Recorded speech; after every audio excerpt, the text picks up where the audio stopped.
Good evening, everyone. Welcome to the Liberty Show, hosted by Kevin Fortune, the King of Liberty. Tonight, we are doing our premiere broadcast, and we just want to talk about the real basics of liberty. This show is designed to promote liberty, of course, my motto to put liberty into action. But we want to hear from you. We don't want to just have it based upon what other people think liberty should be, what the government says liberty should be, what religion says, or what the academic world. But we want to hear what the citizens, what you, the people, think that liberty is and what it means to you. We just want to remind everyone to like us on Facebook at The Liberty Show with Kevin Fortune. Also, we need some sponsors and patrons. Go to patreon.com/The Liberty Show and become a patron. Only $1.25 a week, only $5 a month to help us promote liberty. Thanks a lot. Well, let's get started. You know, there's a song that we had to learn in grade school, My Country, 'Tis of Thee, Sweet Land of Liberty. But is this really a land of liberty, or is it a land of liberty for everyone? So that's what we're going to talk about tonight. What does liberty mean to you? What does liberty mean to me? And I just want to kind of start off with the concept of liberty means freedom. It means freedom and rights, justice, equality. But as a person, as an African American, as a person with a disability, as a person that didn't grow up with the silver spoon per se, liberty has a whole different concept possibly than to other people. So that's what I wanted to think about. But my biggest thing as a person of the libertarian movement, not the political party, but so much of the way of life, liberty means limited or less government. I love running and ruling my own life. I do a great enough job messing up my own life. I don't need the government to help, or my religion, or the school system, the university system, whatever, to tell me how to fail or mess up or whatever. I've done great jobs doing that. But anyway, I just want to say that to me, liberty is just being my own person, being my own man, being who I want to be. Even if I make mistakes, it's not about being right or wrong, but it's just that who I think that I should be, doing what I want to do with my life, with my body, with my finances. Less government control. That is really liberty to me. But I don't want to bore you guys. I don't want to take all the time, because this show is not about me, but it's about you. So let's go to our first call in. And who would that be, Jared? Hi, James Okay. from Atlanta. Go ahead, James. You're on the Liberty Show. Hey, Kevin. So you mentioned what liberty, what does liberty mean to me? And it means for me many things, but I think the biggest thing as a person of color, as a queer LGBTQ member of society, and as someone who, like you, didn't grow up with a silver spoon. I grew up as in a low-income household and moving from place to place. So liberty for me, before anything else, is equality. Having the same opportunities as someone else in my situation. And I think that we truly aren't free until we all are given equal opportunity. So I think that's really what freedom means to me, before anything else. So let me ask you, James, as a member of the queer LGBTQ community, do you think you have liberty or freedom in our country?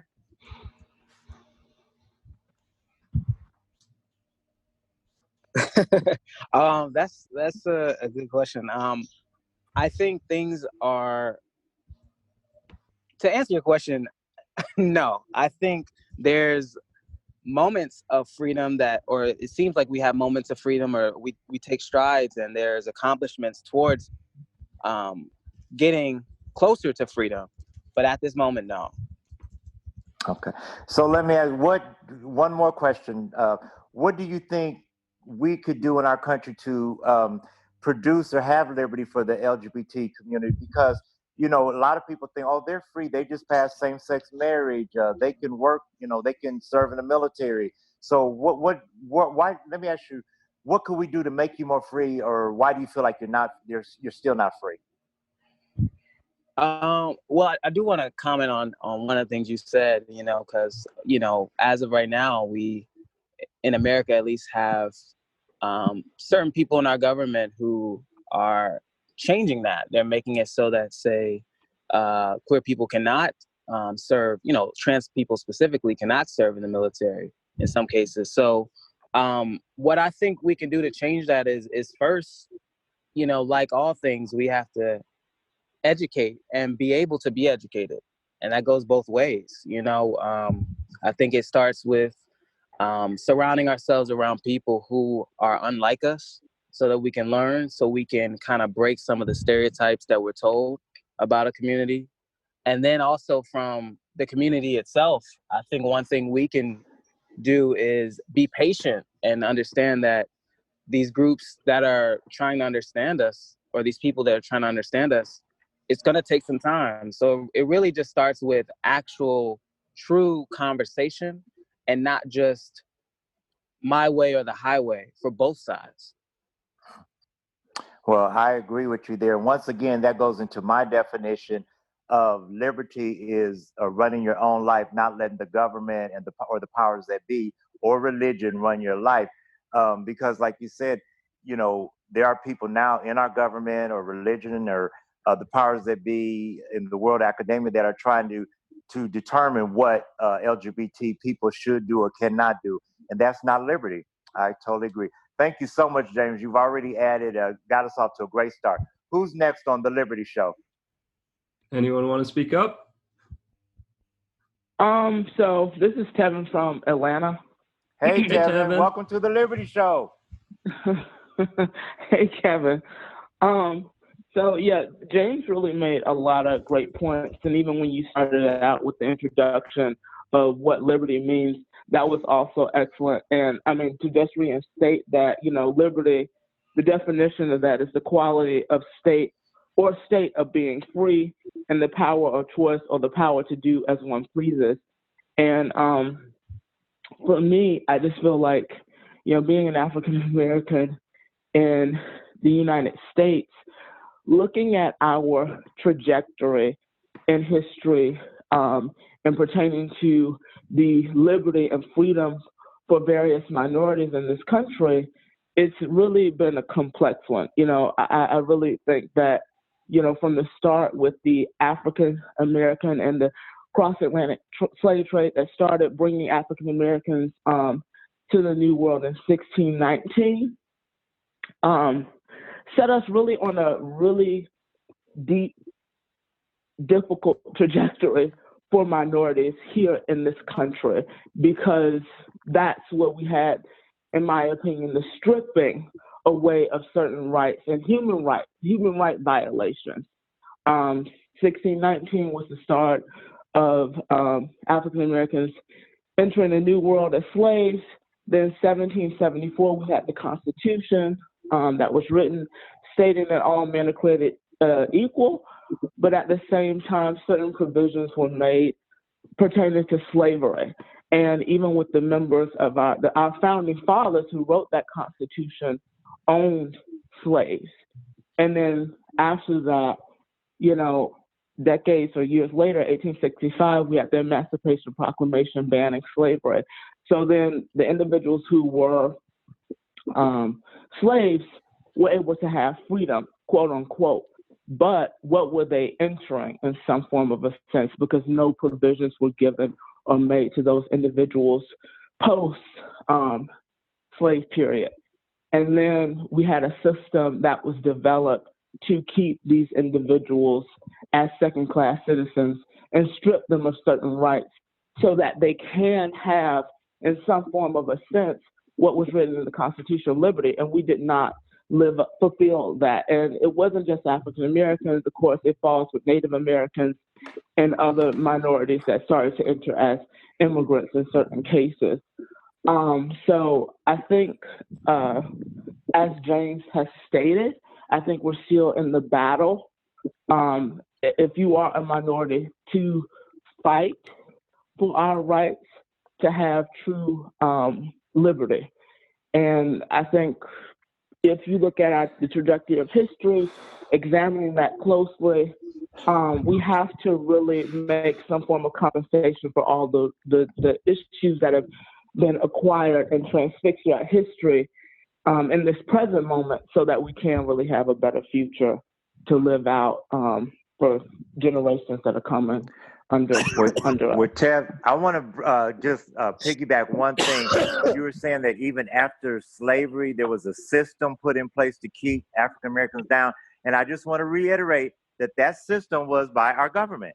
It was a governmental system that kept us down. And, we keep promoting, if we just elect this person or if we just do the government, it still was the government that was, it was institutionalized. It was totally, like that. And the proceeding, I don't want to cut you off, but the proceeding was set initially with the Constitution, because those men who signed the Constitution were all white, male men.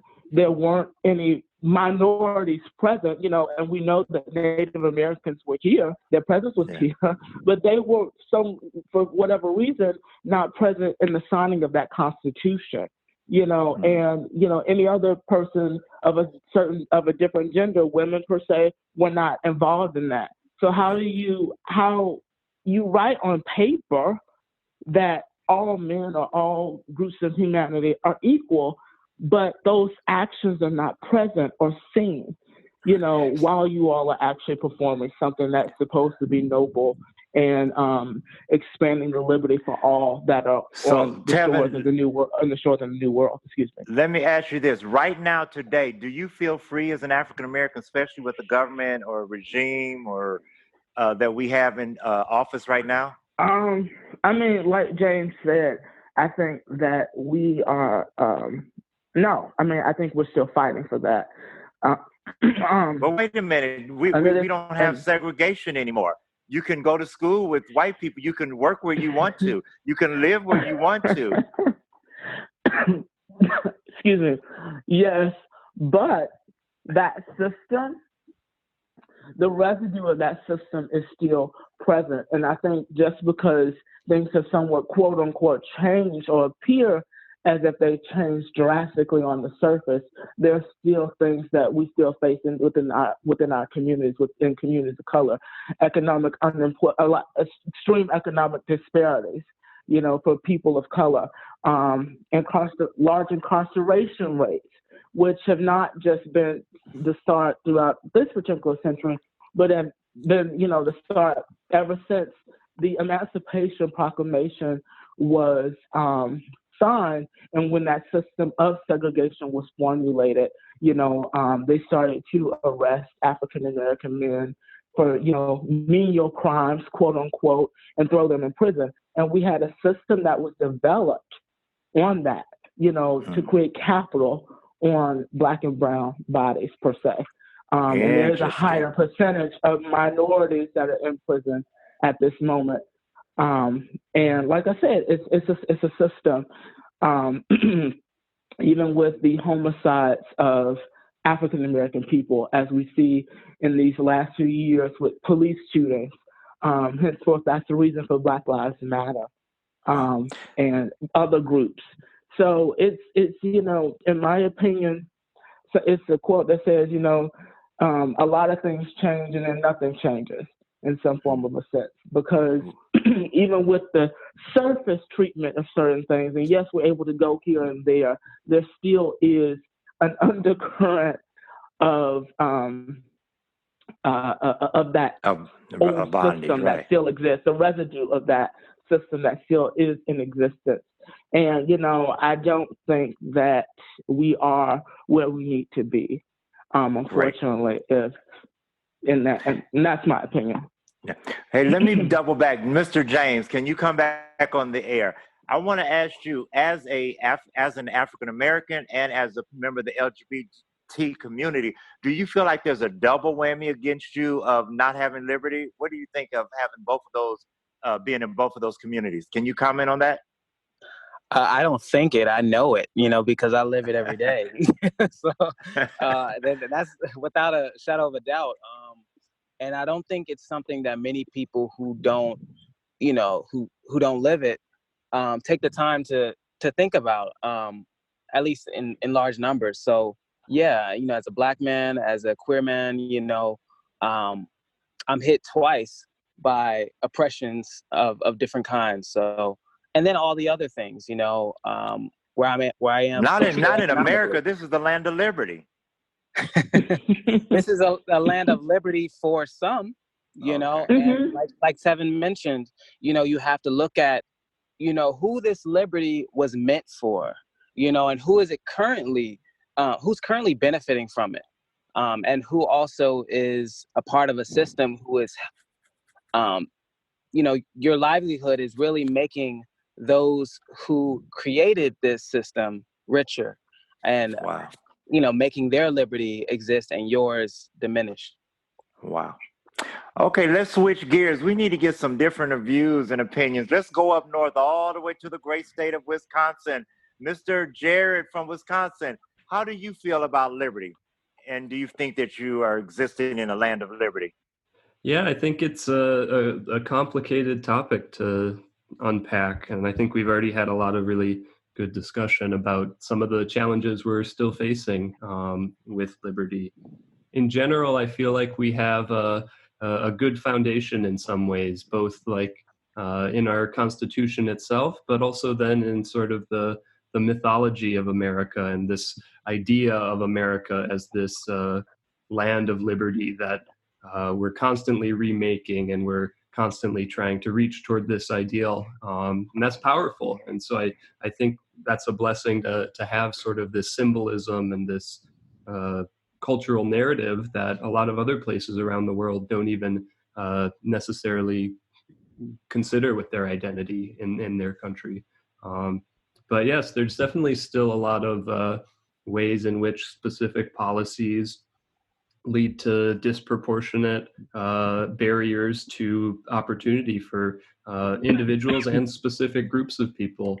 And so, looking at how we can reduce government in specific ways to get rid of those barriers, and potentially in certain circumstances with some wisdom that comes from communities themselves, see if there's small ways we can use government positively to redirect different resources and open doors for the communities themselves, so that they can have more of a chance for self-determination and actualization in this ideal of liberty that we take so seriously in this country. So let me ask you this. You are a white male, sometimes you're white. I don't know now. But, what do you think about what some of the other stuff, growing up as a white male, and we won't even talk about the silver spoon about that. But, have you had any challenges, even in your world, to the liberty that, like you said, the mythology? I love that phrase, because it is a myth, I think. I mean, it's not that it's, we're totally, but man, it's just not the liberty that people dream about. I've talked to so many people at my job. We get people from all over the world, and people just come to America and they just think everybody's free. There are no problems. Everybody gets along. Like, right. You haven't been here long enough. What do you think about that? Yeah, I mean, I think there's definitely some like echoes or residue from previous policies that no longer exist anymore, but we're still feeling the impacts from them. Especially in terms of things like housing and just how communities have had really unequal investment into them historically. So I've lived in some pretty bad, rough neighborhoods before. And I mean, even though I, like, under the law, have similar freedoms to a nicer place that I've lived now or before, when you don't feel comfortable where you're living and you don't feel like your neighbors are people you trust and can be friendly with, that has an impact too on how you're able to sort of actualize your liberty in your community. If you're just feeling like you're stuck inside and you're isolated, I mean, even if the policies on paper are the same, because of these realities on the ground where there's some hardships, that itself can be a roadblock to liberty. So thinking of how we as individuals and potentially through policy can reinvest in certain communities could really help bring liberty to more people and sort of turn this myth of liberty into a reality that is felt more broadly. Well, I just think that's interesting. I know you a little bit, and I do know that you've had some challenges being a white male in some of these communities, that your liberties were, let's just say you were stereotyped that, well, what are you doing in this area? You're either here to buy drugs or to pick up a hooker or, it has to be something negative if you're with people of color, different things like that. And I think that that's, once again, it's infringing upon people's liberties that they can't even be themselves. You can't hang with who you want to hang with or shop or do what you want to do. Interesting. Well, let's go next to one of my main men, Mr. Damon Kennedy. What do you have to say, Mr. Kennedy? Do we live in the land of liberty? I mean, I know you're totally free and everything, but... Well, there's remnants of liberty, but everybody on the call so far has had some great points, and I just want to kind of piggyback on a lot of them. But we've got a framework of liberty, but it hasn't been equally applied. And I think currently in today's society we have a conflation of race versus class, because there's a lot of the second you say that Black people have been disenfranchised, you'll have, certain people who may be white who say, well, I'm not doing too well in my life either, so therefore racism doesn't really exist, which is not the case. But there is a conflation of race and class where there are racial issues, but there's also class issues. And I think that the elites for quite some time, ever since the beginning of this country, but especially since the Civil Rights Movement, when Black folks were fighting for, people my parents and grandparents' age were fighting for basic human rights, it was by some looked at as an infringement on their rights, when that was not the case. The case was they were never given equal rights, and to get them up to the level of what other people had already received to a certain segment looked like an infringement on their rights, which it was not. And so fast forward till today, you've got some people who are white who, when the euphemism white people is used and it's assumed that all white people are rich, well, they say, well, I'm not rich, therefore they kind of tune out when it comes to racial issues. And I think that presents a problem, but something that we need to kind of address as a country and say, look, there are racial issues and there are class issues, and sometimes they intersect, but we can't act like it's one or the other. Sometimes it's both. And as James mentioned earlier, it can be a tertiary issue as well. So it can be class, it can be racial, and it can be sexual orientation. So there's a lot of different factors that factor into how somebody can achieve or not achieve the American dream. And one of the things I want to kind of point out is when we look back on the financial crisis, 2008, 2009, how people lost their homes. A lot of people were kind of thrown under the bus through the economy that kind of tanked. Now, when we look at it and we look at who was held accountable and who wasn't, the people who were basically the victims of the policies that were put in place by the government and by predatory financial companies, those executives got off scot-free. And so when we look at everything in totality, the people at the top end of the socioeconomic stratum, they're able to get off and do whatever they want to do. And that's problematic towards what we look at.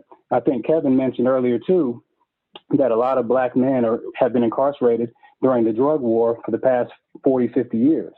So we lead the world in incarceration, and you look at a country like communist China, we speak ill of them, but we incarcerate more people than they do. And yet we're supposed to be the land of free.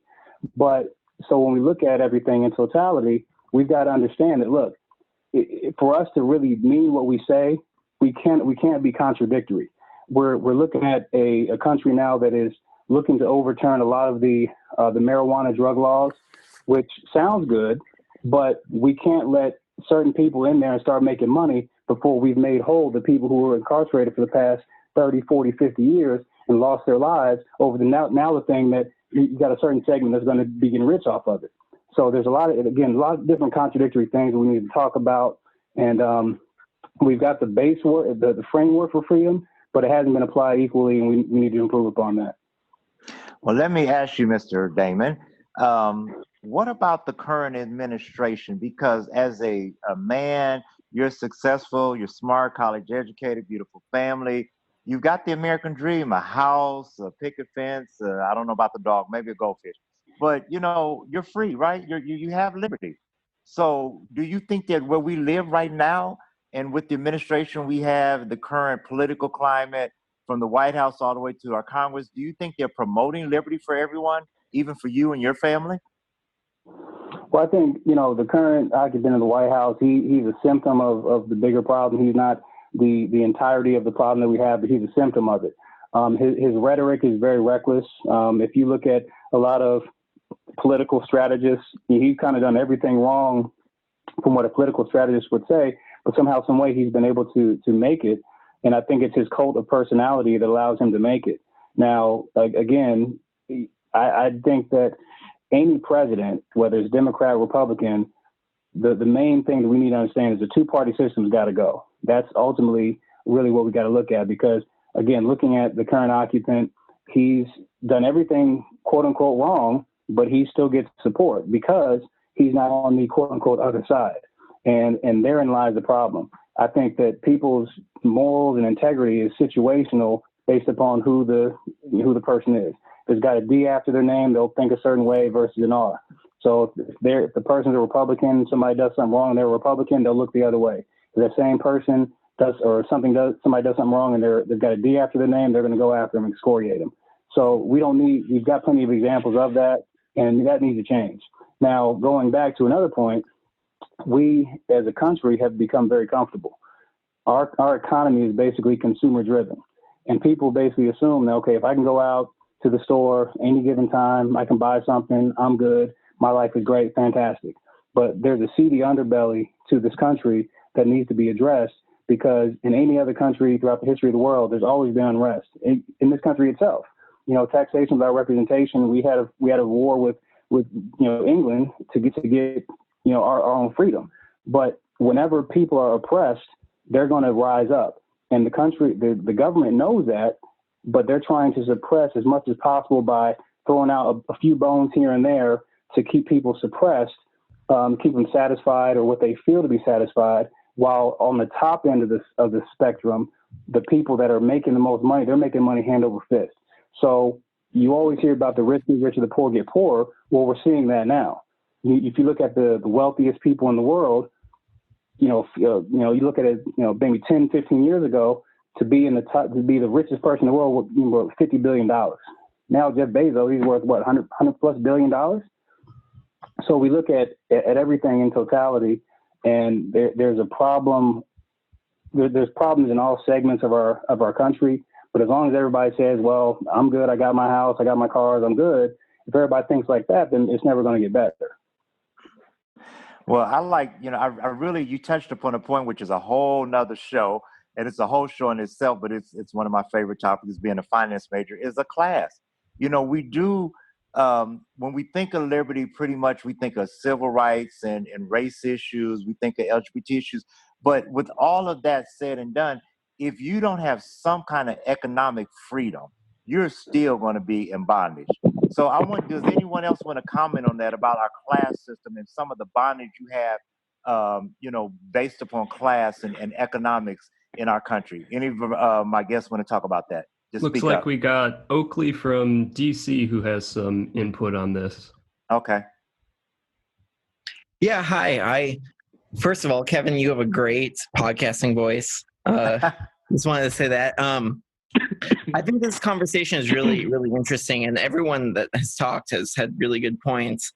I'm a white queer, so you've had kind of the up and downs, and I'm from a rural area of Minnesota, and it's really interesting to me because there are a lot of essentially disenfranchised people who live in rural areas who don't, have the knowledge. They don't really care about politics, and they just want to live their lives. And I think that's kind of an ideal. We should all not really care about this. We should just live in a society where, everything works out for everyone. But I wanted to kind of go back to some other discussions earlier. It's really interesting to me because also to add another label to me is that I'm a libertarian, so I'm super into liberty. And what's really interesting to me is that in the 60s, there was only 35% support for the Civil Rights Act. And a lot of people say, oh yeah, it would have just it would have just panned out. Everything would have panned out with a Civil Rights Act. But the government, in that sense, forced people to integrate and forced people to, deal with that situation. And that's kind of Milton Friedman said it was a market failure. He said that that the market did not. Everyone should just accept everyone because they have money and things like that. But it was just the social norms are so ingrained, and there was no way to counter it other than just forcing people to be like, oh yeah, you have to accept Black people here. And we see this debate today with gay cakes and things like that. But I also kind of just beg the idea that like we want to live in a society where everyone is accepted to certain things. We want to live in a society where our neighbors can do what they want. And there's kind of this distinction between positive and negative liberty where yeah, you can remove the roadblocks, the Civil Rights Act, for example, remove the roadblocks for Black folks and Latino folks getting, going to wherever they wanted. But there's also this positive liberty sense of where, like, if Black folks and Latino folks don't make it nearly as much money on average as white people. So how are they limited in that way? Like, how they can't go to the opera, or like they can't go to all the amusement parks and have like the life that white people have. So my question is essentially, how do you kind of reconcile that? Like there's two types of liberty. It's they can go to the opera, but they don't have enough money within our system to go to the opera or whatever it is. And that's still, an issue in our society. And it's really horrible that people can't just have a basic means of living. Well, I agree. Thank you so much. That was an excellent comment and question. And I want to deal with both, but Mr. DC, I just want to ask you a quick question. Being a white LGBT person, have you faced any struggles with your liberty? We heard James's story, but what about you? Even though you're Caucasian, do you have any LGBT issues, discrimination, any roadblocks, any hindrances, stereotypes?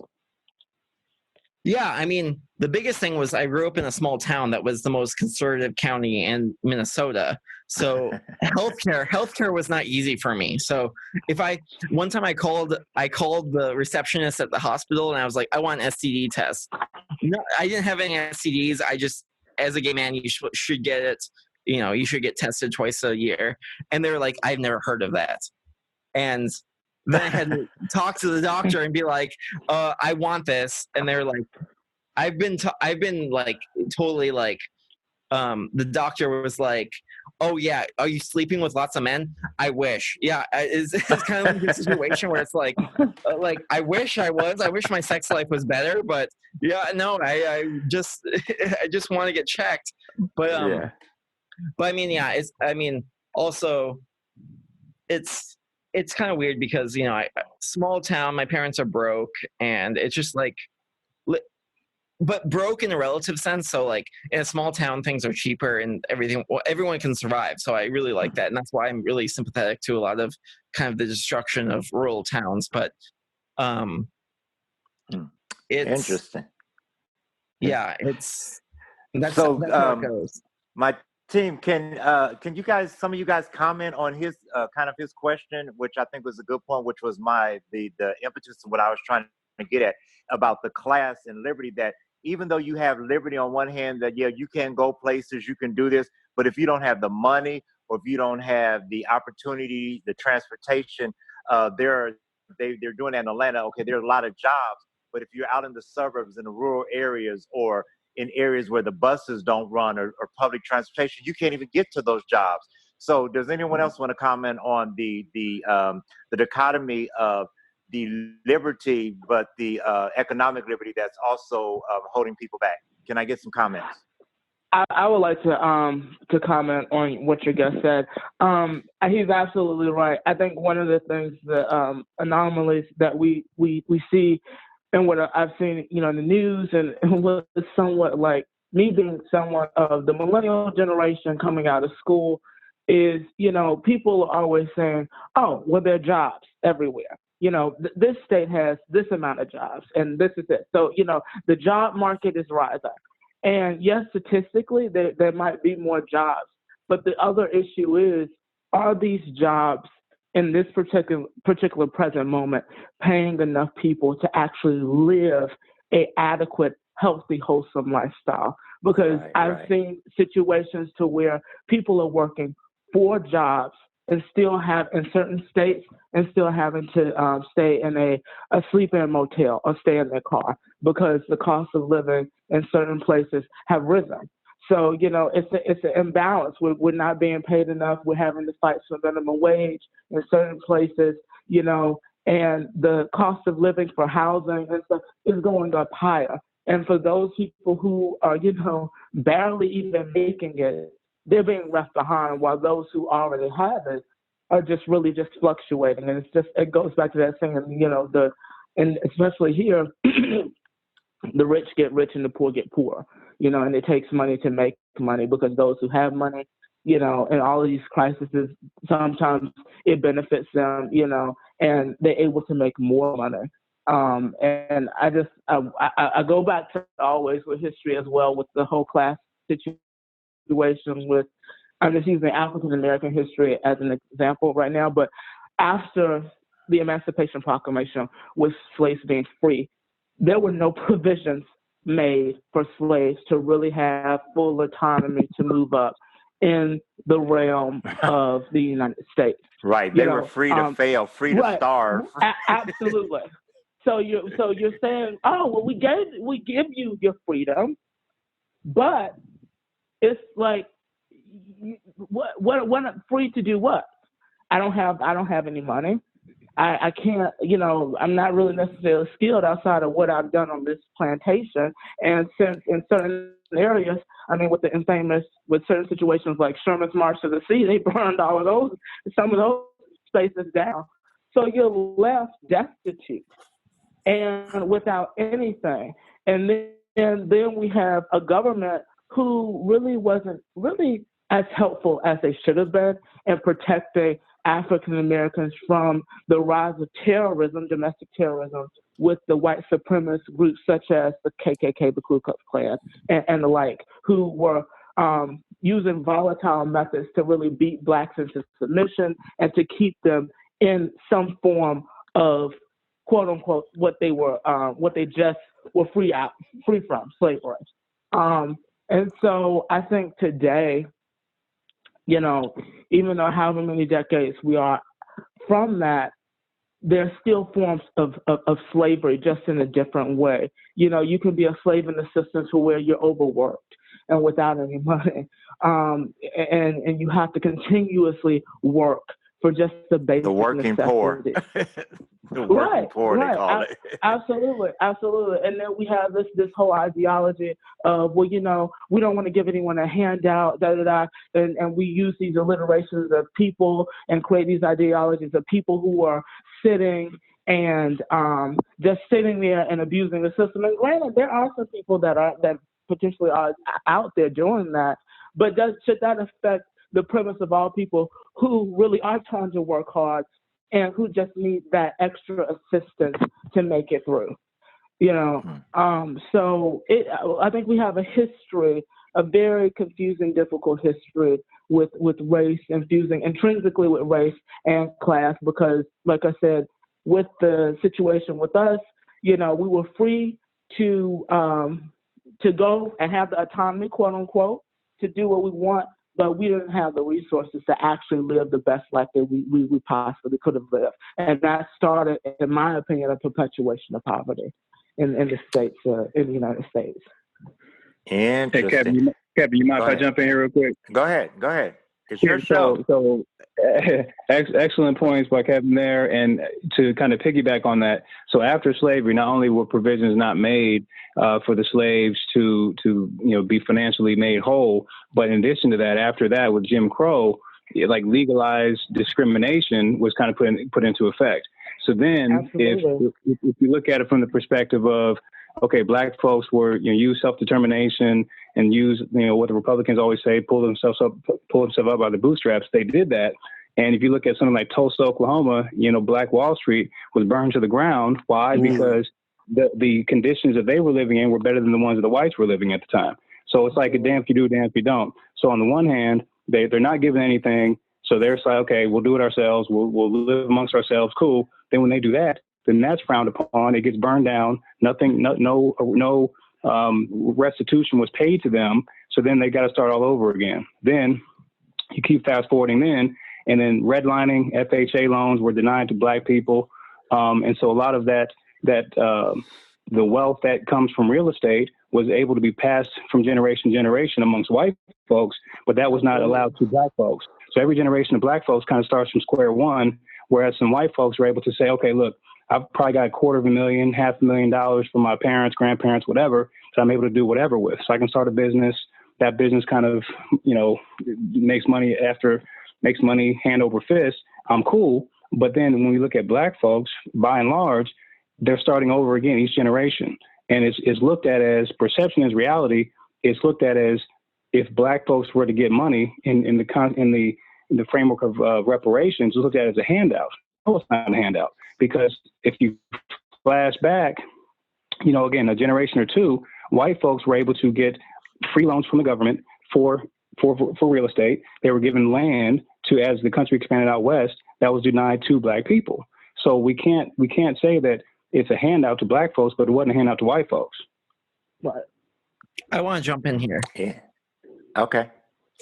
Yeah, I definitely agree with everyone, with what everyone has said. It's really interesting to me is that most government welfare programs, I work at an institution that does a lot with higher education, but our sister organization does a lot with, it's a think tank essentially. But welfare fraud is basically non-existent.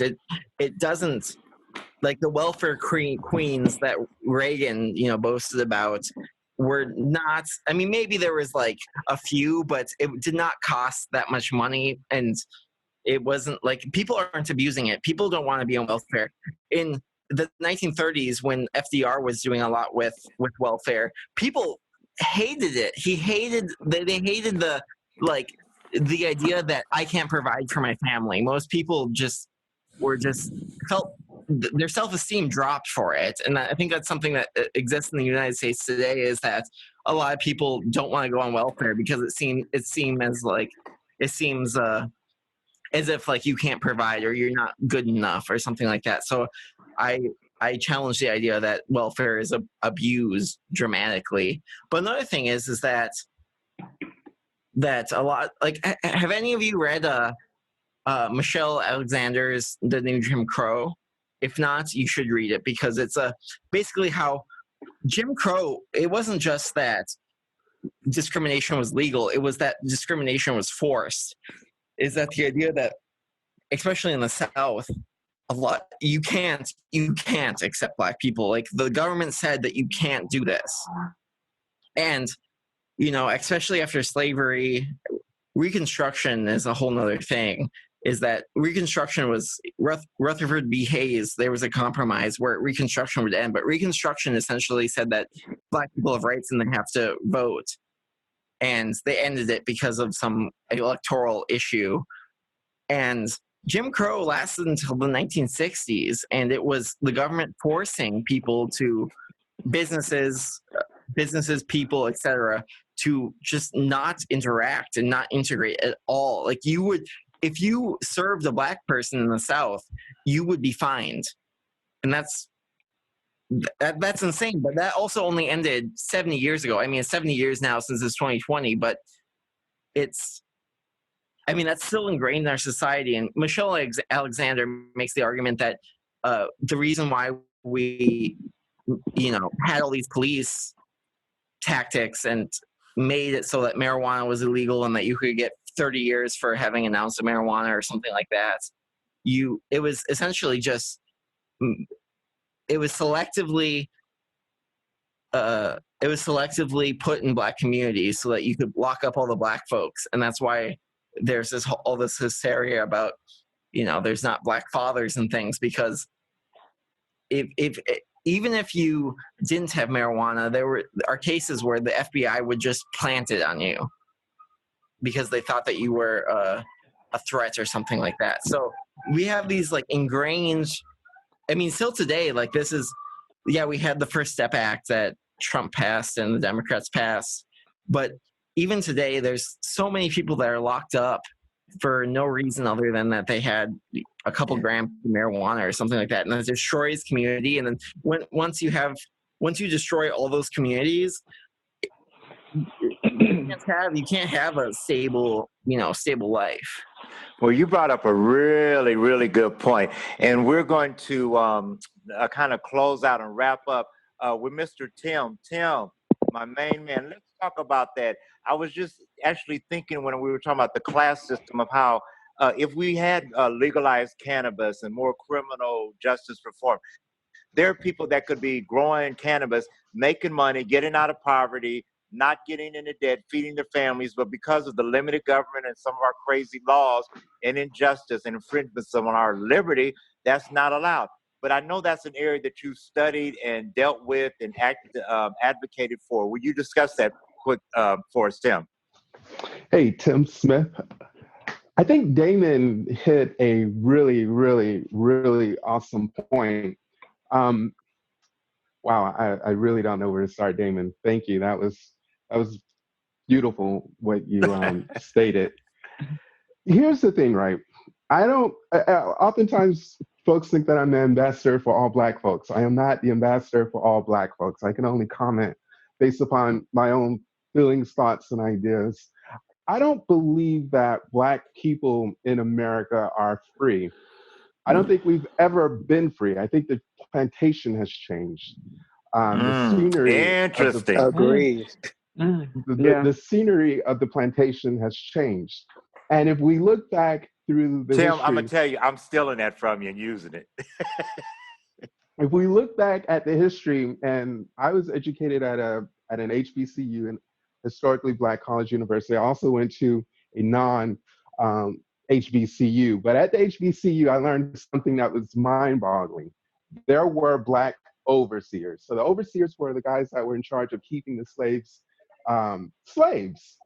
And to me, I just couldn't fathom the idea that there were other Blacks who were in charge of their own folks, the people who looked like them. They were tasked with being the taskmasters. And when I look today, and I can only comment as being a Black individual, a male who's straight, I don't see where anything's changed. The only thing that's changed is we've been sold this dream of the quote unquote American dream, and it is a farce. And when we look at class, poor white folks have also been sold this farce of a dream of the so-called American dream. The difference now is that poor white folks are realizing that the American dream was a farce, that it was this dream that if you work hard, you would receive all of these awesome things, you would be treated fairly, life would be great for you and your grandkids. And now they realize that wasn't the case. They realize that the powers to be, the wealthy individuals, and I want to make it clear, I have nothing against wealthy folks.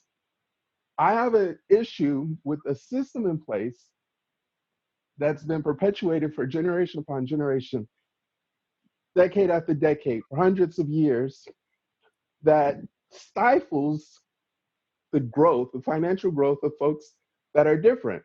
And that's what poor white folks are realizing. And one of the ways that they're realizing this is with the criminal justice system.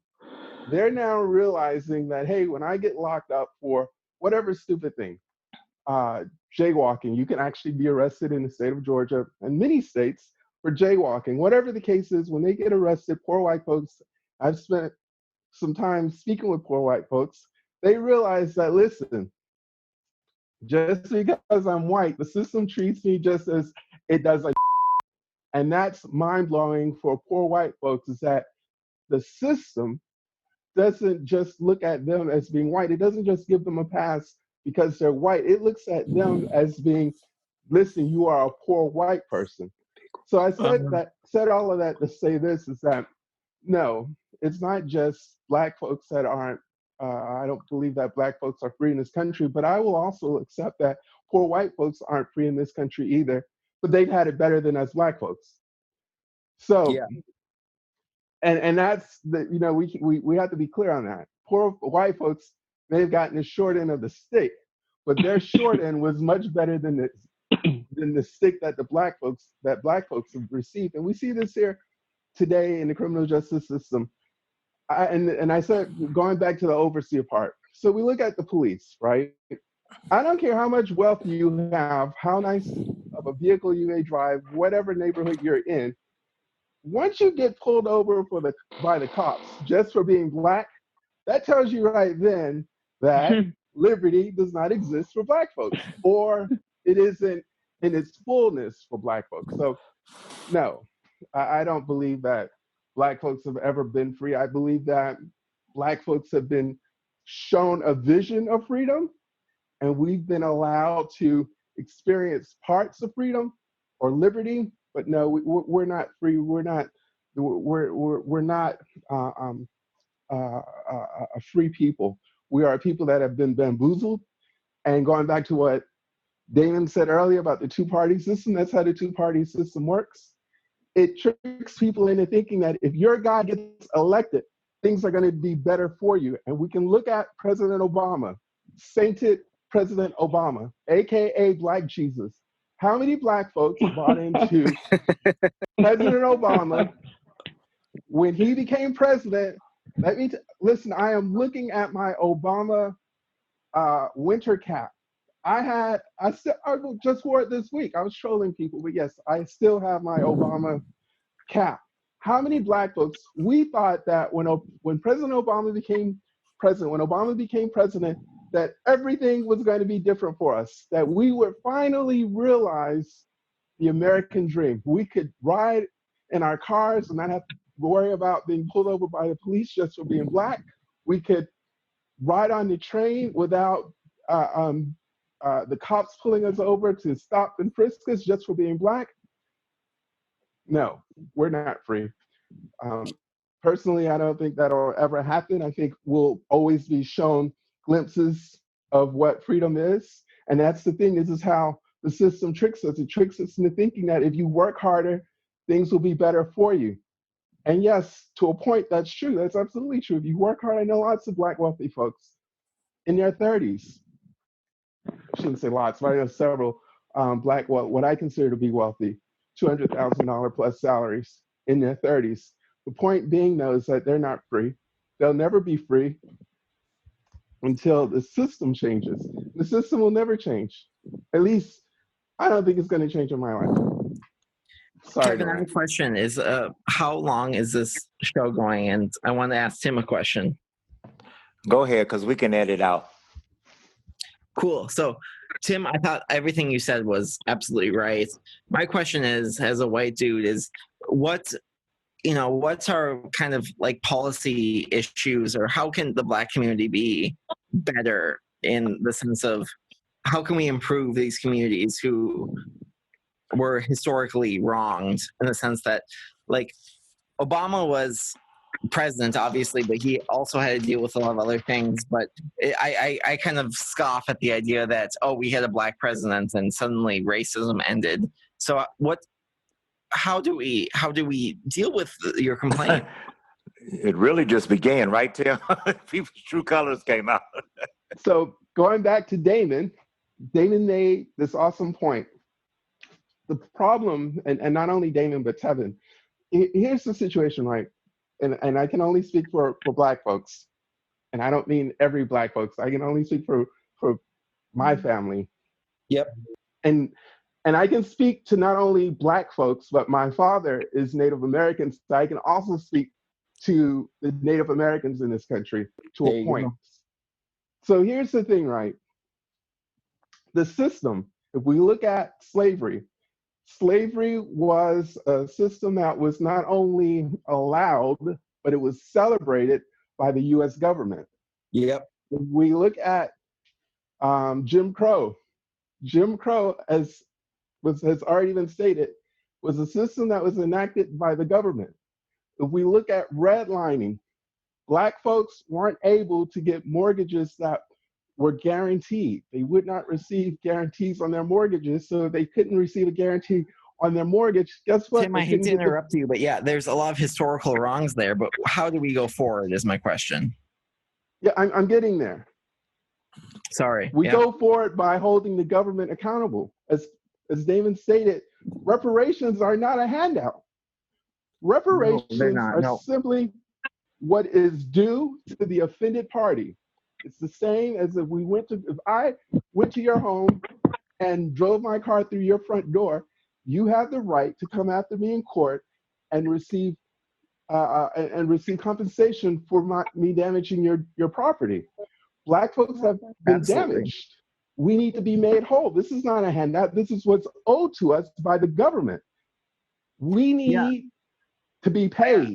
If I can keep it simple, that's what needs to happen. We need to get paid. And reparations are a really complex thing, but I actually agree that it's not complex. The government. Here's what's wrong. Here's why this isn't a complex thing.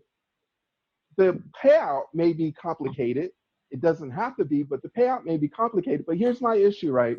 If we look at the Democrats are pretty much generally okay with reparations, but they want to make reparations a form of welfare. That's bull. Reparations is a check needs to be in my name, not more welfare. I don't need the government saying, here, I'm going to pump more money into your neighborhoods by giving you whatever, parks and recreation. That's bull. No. Give me cash so that I can go out into the marketplace and invest that money, that capital, and grow my own net worth. Tim, you brought up a really good point, because the Republicans, people don't really understand, are very much for reparations too, but they are so that they can make money off of it. They'll give you money to build a house if they can build the house. They will give you money to go to school as long as they're own the school, or build the prisons because they own stock in the prisons and corporations. And a lot of people don't realize that. So that's the plantation. Government keeps us on the plantation. If the government can dictate what you do with the money, guess what? You're still on the plantation, because that's what slave owners say. Absolutely. They say what you can do with whatever it is that I'm giving you. I don't want to give. You're absolutely right. There needs to be reparations, but I'm skeptical of just giving a check. And I think the bigger thing is that we need to do a South American or a South African style, like a South African style truth commission, essentially, that we need to, in South Africa and a lot of parts of Latin America, they, after dictatorships, they said they broadcasted in every channel exactly who was killed by the regimes. And we need to say that with slavery, and we need to say that with the Native American genocide, so that people can actually go past their the history that we have where people were murdered for no reason. And we need to talk about these issues, because otherwise, if it's just a check, it's just people are gonna just not even matter. But we need to socialize people in some way to actually talk to people that are different. Let me just cut you off for 1 second, and I won't be long. That's fine, yeah. I don't need a white person telling me what is due me and how I should receive it. And this is what I was getting to an earlier point. White folks are always telling black folks, well, yeah, okay, reparations, but we don't think we can trust you with the money. That's bull. If I wreck your door, I don't get a say in how you spend the money, because it's due you. It's your damaged property, and I'm compensating you for my actions. So I take great fault when white folks, or anyone for that matter, says, no, yeah, you've been harmed, black people, but we just can't trust you with this money. And I've read this in several articles where, well, if you give the black folks this money, they're just going to spend it They don't know how to manage it, and they'll blow through it. So what if we blow through it? It's ours because it's due to us. Yeah, Tim, that's a fantastic point, and I'm a white person, so thanks for the critique. I think that, and it's not personal. It's not personal.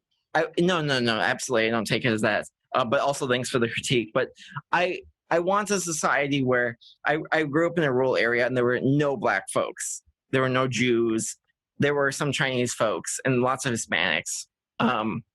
But I just want you poor thing, you. You've been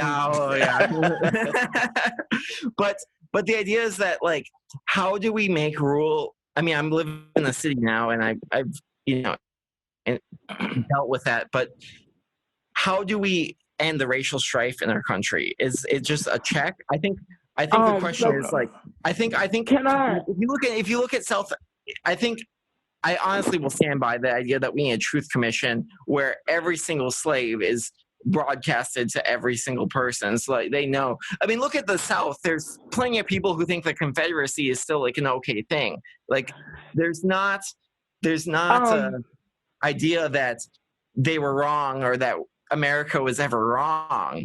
And I think that let Tevin answer your question, then I'm gonna wrap it up. Go ahead, Tevin. I agree with you, Damon, on the Truth Commission. But I want to say this.